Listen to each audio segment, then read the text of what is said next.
these videos. You say they're on Amazon. What would the title of the videos be, or at least one of them that they can check out? Well, there's two. The first one is titled Building the Great Pyramid Using Water Locks and Barges. That's my first documentary. And my second one is simply called The Great Pyramid Water Pump. And the second one describes the water pumping process used in the Great Pyramid. So those are the two documentaries. And the titles of my two books are Lost Technologies of the Great Pyramid and The Great Pyramid Prosperity Machine. The research is kind of divided between how it was built and why it was built. Yeah, fascinating. Oh, this is great stuff. Okay, now let's still stay on how it was built initially here, and let's do this because this is a little bit of a challenge always for radio, but I really enjoy radio because it's the theater of the mind. I mean, we can imagine with our consciousness and our subconsciousness much better, I think, than sometimes even graphics can show us. If you were going to describe, for instance, looking out onto what the Giza Plateau potentially with nothing there, maybe not even the Sphinx at that point, I don't know, and then someone decides that they're going to engineer this project of the Great Pyramid out in this massive sand dune or whatever it is out there in this plateau, what would be the first thing that they would end up doing as far as getting this pond kind of thing together? How would they start? Well, the first thing that would happen would be the person that commissioned the construction project would find out, how it would work, if you will. In other words, what the return on the investment would be. That's what happens when we build a hydroelectric dam. They built the big dams, and they wanted to know what was the return. And then once the return was determined, then the funding was okayed. So that's the first step. Then they have to survey the site. The Great Pyramid is built on not sand, but solid bedrock. What they call living rock, if you will, is another term. But it's just built on rock. Happens to be built on a mound of rock, a yardang, if you will, similar to what the Sphinx is carved out of, and an outcrop of rock, if you will. Some people call it the primordial mound, if you will, but it's just built on that, and what it did is just allowed less stone to be moved. I think it was built specifically over a mound because it would reduce the amount of work to build the Great Pyramid. Then they would survey a flat area, not in the middle where the mound is, but on the perimeter, if you will. That would be surveyed very flat, which it is. It's about 13 acres. The footprint of the Great Pyramid, precise to about a half inch. The bedrock, if you will. Then you would put very precise paving stones down that would go under the first layer of casing stones. And while this is all going on, a series of water locks from the Nile River are built all the way up to the building site, and the water supply is supplied to the building site. Not just myself, but other researchers contend that water was made available at the Giza Plateau. One of those is Christopher Dunn. He contends the original builders were able to provide water to the Giza Plateau. So there was water at the Giza Plateau. Paving stones were set in place, and water locks were built between the Nile and the building site. Then those water locks were filled with water, and stones on barges were moved up. And those first stones were the casing stones. And when those casing stones were moved in and set in place and bonded together, they allowed the bonding agent to dry watertight, and ultimately filled that square stones of casing stones with water.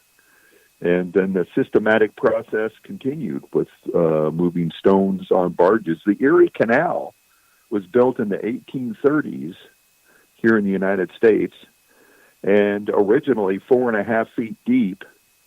The payload on the barges was, believe it or not, 70 tons, which is the weight of the largest stone of the Great Pyramid. So 4.5 feet deep. In the 1830s, children worked on the Erie Canal, operated it. You know, they had a tow path, if you will. Two horses could move 70 tons. 1 horsepower is 750 watts. So 3,000 watts, they could move 70 tons. Well, now that's in the real world. That's not Egyptology.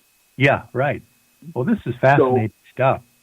Let me clarify just a couple of things while we're here at this level of now. Are we talking the Nile River? Right, is where they're getting the water source from, of course. Is the Nile River at a lower elevation than the Giza Plateau? In other words, did they have to get this water up a hill to the site, or not? Some have suggested that the source water came from the ancient Lake Maurice, which varied in antiquity in its elevation. Sometimes it was pretty high. Right now, that ancient lake, or that lake now, is quite a bit smaller and lower in elevation, Lake Maurice. It is connected with the Nile River through Joseph's Canal, if you will, is what it's called now. I don't know if it's the biblical Joseph, but anyway, Herodotus, in the time of Herodotus, 5th century BC, that lake was much larger now and higher in elevation, if you will. So, but the source water that was made available to the Giza Plateau, how it was delivered is under scholarly debate. I think that it was delivered through canals, either subterranean or above ground from Lake Maurice, if you will, in ancient times. Okay, so Lake Maurice. In terms of one other point, in terms of the time of the pharaohs, if you will, the elevation of the height of that lake was lower than the elevation of the Giza Plateau. So that suggests that the Great Pyramid was built earlier, and that lake was much higher in elevation, in pre-dynastic times. But like I say, other researchers contend water was available at the Giza Plateau, and everyone has a different take on how that was delivered. Yeah, I see. Okay, so it was either coming from above the elevation of the Giza Plateau, from this lake or whatever, and or there was some kind of way to get the Nile River to there in these locks, is what you're mentioning, right? Yes. Yeah, certainly water needs to be available at the height of the highest water lock for water locks to operate. So yes. They were able to deliver water to the base of the Great Pyramid. So not the tippy top, in effect. Yeah. But other people contend that water, like, again, Christopher Dunn contends that water entered the upper end of the descending passage, which is about 50 feet above the base of the Great Pyramid. So the question is, how'd they get water high enough for the water locks to operate? If you can get water high enough for the water locks to operate, you can move very heavy payloads very fast. The Erie Canal moved the weight of the Great Pyramid in 2 years to a height higher than the Great Pyramid. So one end of the Erie Canal is much higher than the other, of course, and with that difference is higher than the height of the Great Pyramid. But to address your question, finally, subterranean cuttings in the Great Pyramid. There is a room, a subterranean chamber, about 100 feet below the base of the Great Pyramid, and there is a descending passage that is connects to that chamber, and there is also another passage that goes up through the solid bedrock, up through that mound we talked about, and out, if you will. So we think that during construction, the subterranean chamber acted like a water pump. It's very oddly constructed. There's no other chamber like it on Earth. Half of it is finished, and the other half has like oddly shaped mounds, like they stopped in mid-construction. These mounds are protrusions right from the living rock, if you will, that were never cut away to make a treasure room or whatever. Uh-huh. And it's the only part of the Great Pyramid construction that's considered like irregular, if you will. And we think that was part of a system to pump water from the subterranean chamber up through the grotto, if you will, and then up out onto the mound. We think that they used the power of implosion, similar to Victor Schraberger, who was a Austrian, actually forester, who ultimately was under the direction of Adolf Hitler to create super weapons during World War II. I don't know if your audience gets into Victor Schraberger at all, but he studied a property of water called implosion, which water moving in a whirlpool had some unusual properties, water or other liquids or air even. And we think that the original builders, who were geniuses, used that same property in the subterranean chamber to pump water up. And that pumped water supplied water to the pond and the water locks. That was the water was from the base of the Great Pyramid through this pump, and that pump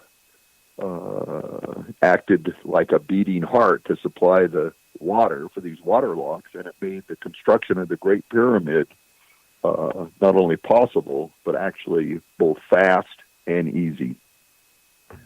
Well, interesting. So this underground chamber, I've seen some cutaway explanations or graphics of this descending, kind of corridor that goes down and much lower than the base of the pyramid, into that rock.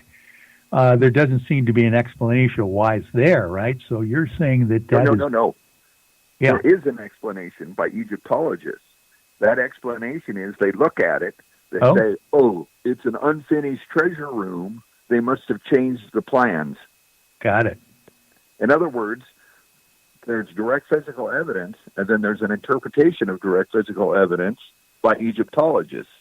And they just come up with this story, which is that there was a change of plans. Another explanation is the geniuses who built the Great Pyramid knew what they were doing, and that what appears to be unfinished area of the subterranean chamber had a purpose. And my explanation is that purpose was part of a water pumping system. Yeah, which actually created these, or allowed these ponds to be created there on the site to begin with, sounds like. Correct. Yes, it was, I call it the construction pump, and it was used to supply water to the water locks and made the Great Pyramid's construction possible. On our website at thepump.org, we have a video series that people can watch for free, and it has quite a few computer-generated animations. It's about 10 or 12 videos that are about between 6 and 10 minutes long, and about various aspects of the construction process, how the capstone was set in place, or how the largest stones were moved to the building site. And, those computer-generated animations help understand this process in a visual way, and people have really enjoyed watching those. So that's another aid to help people